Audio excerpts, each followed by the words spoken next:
Hello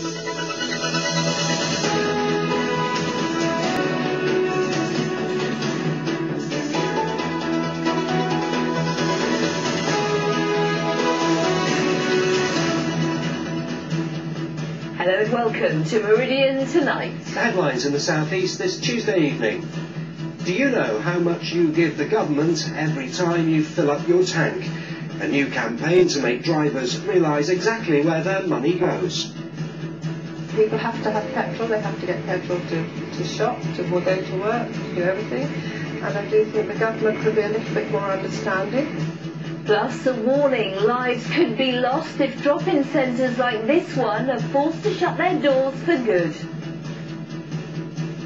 Also in tonight's programme, Gillingham Football Club lodges an appeal against a judgment which found a black footballer was unfairly sacked after suffering racial victimisation. Low tide and high hopes, a new vision for one of the region's oldest harbours. And getting to grips with his future. Why the Paralympic judo #1 has more on his mind than just a gold medal.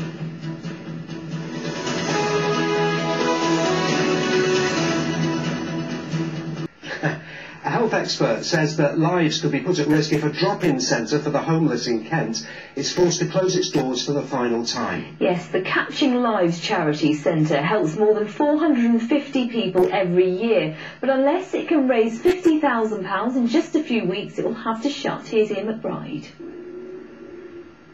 Kev has been homeless and sleeping on the streets of Canterbury for the past 4 years. His lifeline is the Catching Lives Centre, which provides a daily meal and somewhere to wash his clothes and get fresh ones. So what would you do if this place closed? I really don't know. Honestly, I really don't know. I'd be devastated. And like a lot of the other people in here would be the same. I really just... It's hard to contemplate. I really honestly don't know what I would do. The centre has a team of 50 volunteers, and in the past year they've served up more than 12,000 meals to Canterbury's rough sleepers. But the centre's also a place of information and advice on a whole range of issues. It relies entirely on donations to keep going, and its money will run out at the end of September unless there's more help. I feel dreadful. I mean, because I know what it's like.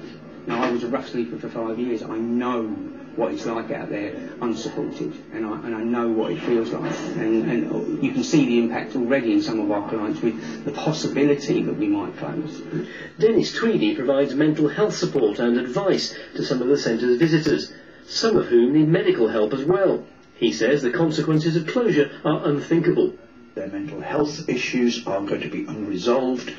They may well, we will miss people who may be suicidal or who have got enduring illnesses such as paranoid schizophrenia.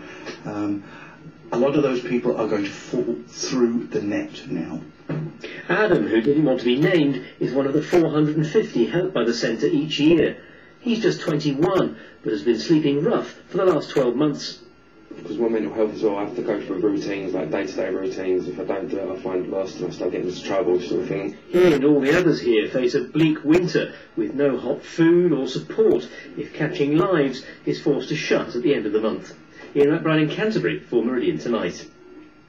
Let's hope not. And our usual reminder about how you can catch up with us 24 hours a day. Our website is itv.com/meridian. If you want to phone us, our number is 0808 1010 095.